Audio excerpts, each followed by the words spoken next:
నమస్తే, welcome to హమారా హైదరాబాద్. తెలంగాణలో గురుకుల పాఠశాలలో ఫుడ్ పాయిజన్ కలకలం రేపుతుంది. హైదరాబాద్ బాగ్లింగంపల్లి మైనార్టీ గురుకుల పాఠశాలలో రాత్రి భోజనం చేసిన అనంతరం 16 మంది విద్యార్థులు తీవ్ర అస్వస్థతకు గురయ్యారు.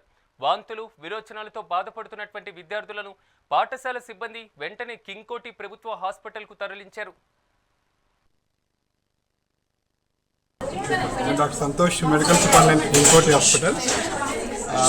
మాకు దాదాపు ఒక 12:30 ప్రాంతంలో ఒక 16 మంది పిల్లలు 10 సంవత్సరాల నుంచి 15 సంవత్సరాల మధ్యన పిల్లలు బాగ్లింగంపల్లి మైనార్టీ హాస్టల్ నుంచి వామిటింగ్స్, విరేచనాలు, కడుపుల నొప్పి కంప్లైంట్తో వచ్చారు.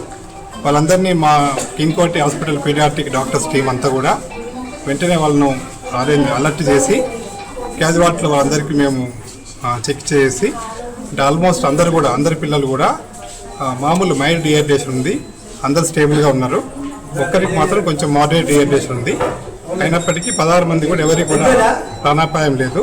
అందరినీ కూడా స్టెబిలైజ్ చేసేసి స్టేబుల్ ఉన్న పిల్లలందరినీ కూడా మేము వార్డు షిఫ్ట్ చేయడం జరిగింది. అందరూ కూడా ఇప్పుడు ఆరోగ్యంగా ఉన్నారు, ఎలాంటి ఇబ్బంది లేదు. సో ఇప్పుడున్న వాళ్ళు చెప్పిన ప్రకారం అయితే రాత్రి ఆహారంలో మామూలుగా పప్పు, వాళ్ళు ప్రత్యేకమైన ఆహారం చెప్పట్లేదు, వాళ్ళు సాంబారు, పప్పు, అన్నం తినమని చెప్పారు, పెరుగు తినమని చెప్పారు. ఏమైనా చిన్న ఇన్ఫెక్షన్ ఉంటే ఉండొచ్చు. సో ఇప్పుడున్నటువంటి అయితే తీవ్రమైన ఇన్ఫెక్షన్స్ లేవు, మైల్డ్ ఇన్ఫెక్షన్ మాత్రమే ఉంది. అన్నీ కూడా అందరి పిల్లలు కూడా స్టేబుల్గా ఉన్నారు, ఎవరికి కూడా ప్రాణాపాయ పరిస్థితి లేదు.